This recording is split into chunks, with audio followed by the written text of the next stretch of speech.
Portal Sonoro no se hace responsable de las visiones, pesadillas o encuentros cercanos del cuarto tipo que puedan suceder antes, durante o después de la experiencia. Para una experiencia sonora completa, recomendamos audífonos para dejarte envolver por el mundo de Stephen. Escucha bajo tu propio riesgo. Stephen y Jane están frente al lago. Es un día esplendoroso de verano. Es temprano. Aún no llegan los turistas con sus lanchas ni sus grabadoras portátiles. La pareja avienta rocas y ve las ondas que cada una de ellas hace en el agua. Las ondas chocan unas con otras y se convierten en pequeñas mareas. La pareja está feliz. Es su aniversario y han preparado una canasta con sus refrigerios favoritos. Oye, ¿por qué nunca pescas? Me lo he preguntado a lo largo de todos estos años. Y me resulta curioso que no lo hagas siendo tú más americano que el Budweiser. Stephen mira a su esposa y sonríe. Saca un par de copas de la canasta y destapa el vino como si fuera experto y lo sirve. Creo que nunca te lo he contado, ¿verdad? No, lo recordaría. Ya sabes que me acuerdo de todo. Mi falta de actividad pesquera viene de la infancia, en realidad. Si tuviera que definirlo como algo, sería como trauma. ¿Trauma? Ahora sí me entregaste. Venga, suelta la sopa. Stephen mira el lago, apacible y quieto, reflejando las nubes y el sol tempranero. Supongo que a esta edad ya debería haber olvidado los miedos de la infancia, pero desgraciadamente no es así. ¿Te acuerdas de Ray, mi amigo? ¿El de la locomotora? El mismo, desgraciadamente. ¿Y el qué tiene que ver con que tú no pesques? A eso voy. Ok, esta es la historia. Digamos, está vista desde mi óptica infantil, así que no te aferres mucho a los datos ni a la exactitud y sobre todo, no exijas fidelidad en los hechos. Yo tendría quizá 8 años. Ya había pasado tiempo desde que Ray había fallecido y había jugado al béisbol con su fantasma, cosa que nadie me creyó. Pero bueno, mi madre me había regalado una caña de bambú y yo quería probarla en el río. Más que un río, era un riachuelo, pero siempre estaba lleno de truchas. Así que ahí fui, en mi bici, con una canastilla, un cuchillo para limpiar el pescado y mi caña nueva. Mi madre me despidió desde la puerta. Estaba feliz y la recuerdo como si fuera una fotografía, tapándose el sol con la mano. Dijo adiós y yo sonreí. Subí a la bici y empecé a pedalear. Mientras pedaleaba, empecé a oír el rumor del río y mi mente infantil imaginó truchas brillantes y enormes saltando hasta mi cesta. Mi corazón se aceleró. El río fluía bajo un puente de madera. Las lomas que bajaban al agua eran empinadas y un verde frondoso rodeaba el horizonte. Caminaba feliz como el niño que era, con mi caña al hombro y mi cesta, listo para una pesca inolvidable. Preparé el sedal con un gusano y aventé la caña. Muy pronto algo mordió el anzuelo. Tuve que hacer un gran esfuerzo para sacarlo y cuando lo conseguí, vi la mayor trucha que he pescado en toda mi vida. Muy contento me puse manos a la obra. La limpié antes de que sus branquias se asfixiaran con el oxígeno y lo puse en el fondo de la cesta. Ahí lo escuché por primera vez. Era una voz helada. La piel se me puso de gallina y volteé a todas partes, pero no había nadie. Solo árboles frondosos y la brisa. Volví a mirar con el cuello torcido. No había nadie y la caña de pescar pegó un respingo. Entonces me olvidé de la voz y me concentré en luchar contra lo que se movía debajo del río. El pez debajo luchaba feroz, podía imaginarlo, verlo, intentando zafarse del sedal. Imaginé el hilito de sangre en su boca, la desesperación. Sentía los jalones en la cuerda y pensé que la caña se rompería, pero aguantó. La lucha fue larga, me pareció eterna. Me dolían los brazos y las piernas, cada uno de mis poros sudaba. La voz me distraía muy poco. Quería atrapar a la presa, llevársela a mi madre, decirle que había sido una pesca grandiosa. Allá abajo, en el fondo del río, el pez que yo imaginaba brillante y con los colores del arco iris en su lomo, se retorcía y luchaba por librarse, hasta que cedió. Con mucho esfuerzo pude recoger el sedal y el pez apareció en la superficie. No era lo que esperaba. Era enorme, pero no multicolor. Era horrible. Como pude, recogí el sedal mientras el animal asqueroso se retorcía. Era inmenso y desagradable. Tuve que usar todas mis fuerzas para meterlo en la cubeta. Se retorcía y sus branquias se abrían y cerraban con desesperación. Aleteaba golpeando el cubo y salpicándome con agua y sangre caliente. Escalosito. Me quedé mirándolo mientras convulsionaba. Era escurridizo, lleno de espinas y de escamas. Tenía miedo de tocarlo, era tan diferente a la trucha que descansaba en paz en la cesta. Finalmente me armé de valor. Necesitaba acabar con la agonía del pobre animal. Cuando estaba a punto de hacerlo, escuché una voz distinta. Stephen, no debes tocarlo. Era la voz de Ray, mi amigo muerto. Volteé y lo vi ahí parado con su gorra y su guante de béisbol. No había cambiado nada.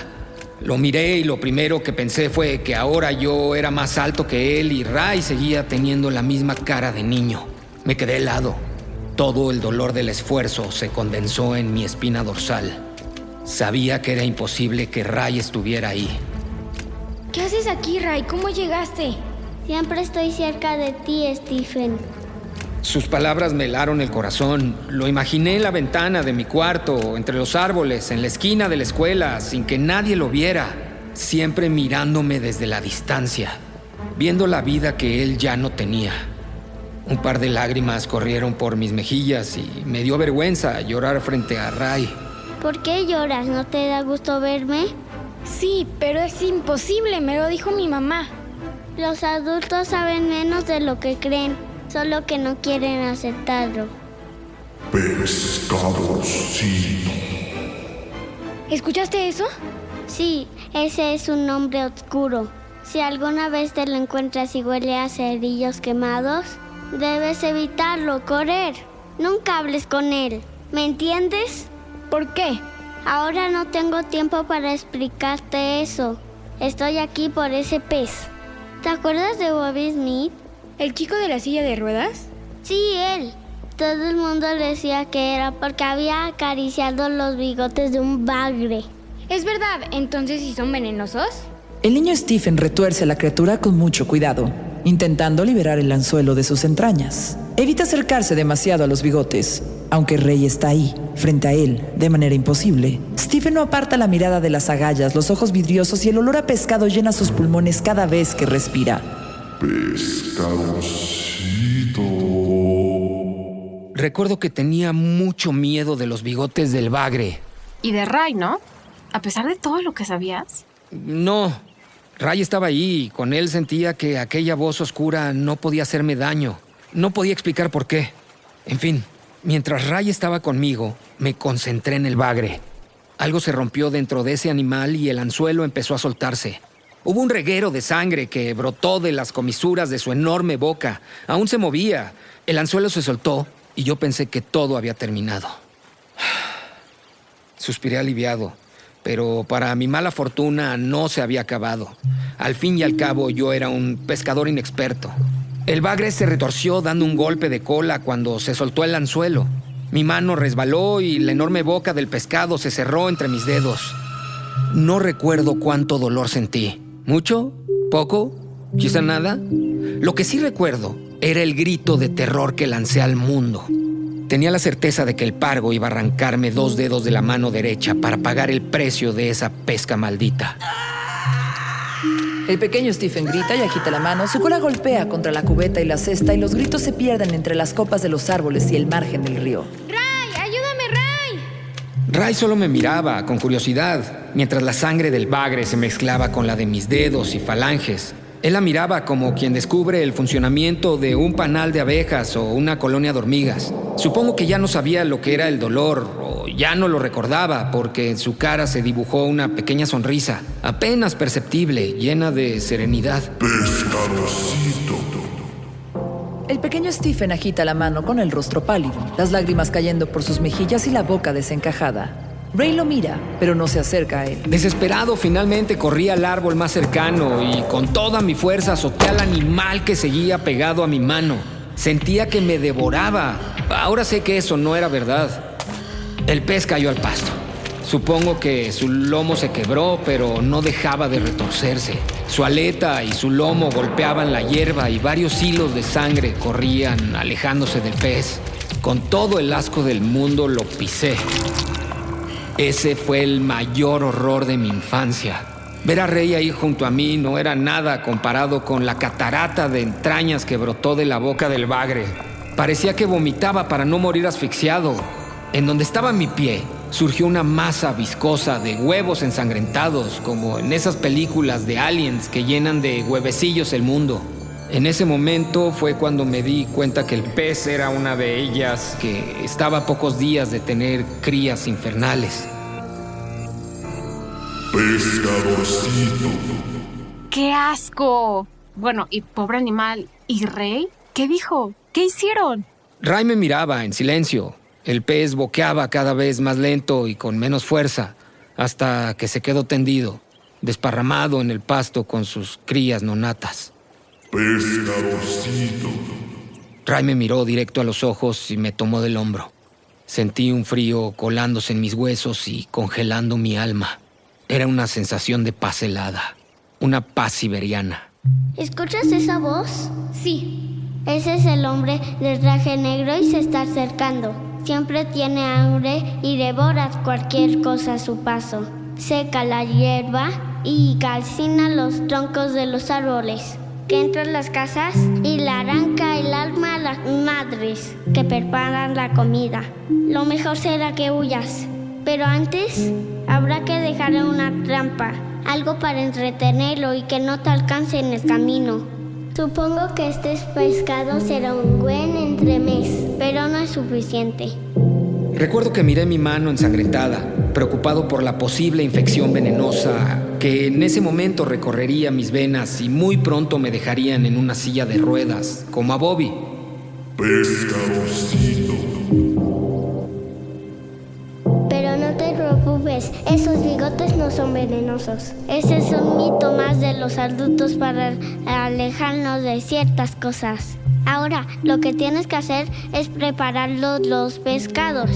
Ya no da tiempo de lanzar el cerdal una vez más. ¡Apúrate, el monstruo se acerca! Stephen y Ray abren los dos pescados en canal, dejando las vísceras a un lado. La sangre de los animales se mezcla y se convierte en un pequeño riachuelo que lentamente se dirige al río. Stephen reprime las ganas de vomitar cuando el olor le sube a la nariz y llena su garganta. Es hora de que corras. Sálvate, Stephen, no voltees atrás. Yo intentaré retenerlo todo el tiempo que pueda. Al final, él y yo nos conocimos hace años en las vías del tren. Así que será un reencuentro. ¡Ve! Me largué, corrí sin detenerme. La voz me perseguía entre los árboles y las ramas. La escuchaba en cada paso. Zumbaba en mis oídos. Estaba dentro de mi cabeza. Una sola palabra que se acercaba y alejaba, haciendo zigzag en mi cerebro.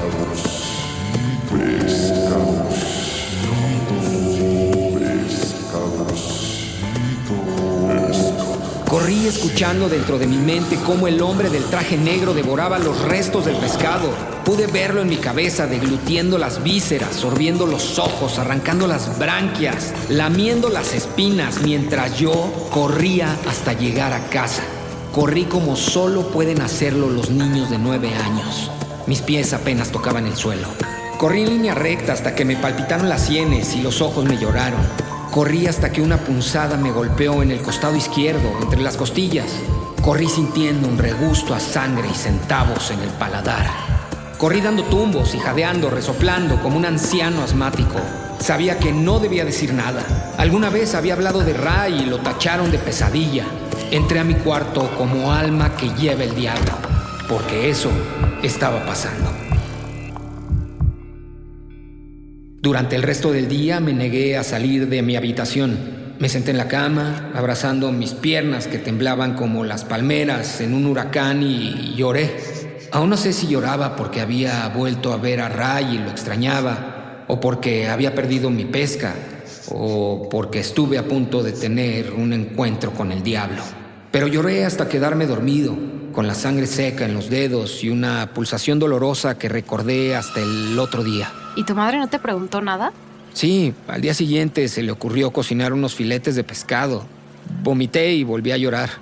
Mentí diciéndole que había tenido pesadillas de vísceras y animales muertos. No mencioné a Ray ni a la voz que gritaba «¡Pescadorcito!». Simplemente dejé de comer pescado durante años. Stephen observa el lago que se ha llenado de barcas y lanchitas. Las cañas de pescar se elevan y caen los sedales sobre el agua. Algunos niños ríen y su esposa lo observa tiernamente. Quizás llegó el momento de volver a intentarlo. Podemos rentar una lanchita, unas cañas y pues ver qué pescamos. Lo más probable es que pues saquemos una llanta o una camisa vieja. Sí, tal vez. Stephen y su esposa escogen un par de cañas, carnada sintética, una cesta y suben a la lanchita. Cada uno toma un remo y se dirigen hacia el centro, remando sin prisa, sonríen. El sol brilla en sus rostros. Es un día esplendoroso para todos los que van a descansar y a pescar al lago. Venga, lance ese sedal y abandona el miedo. Stephen obedece. Levanta la caña, hace un círculo hacia atrás con el brazo y avienta. La carnada brilla en el horizonte antes de caer al agua. Todo parece perfecto y entonces, en su cabeza, desde lejos, vuelve a escuchar.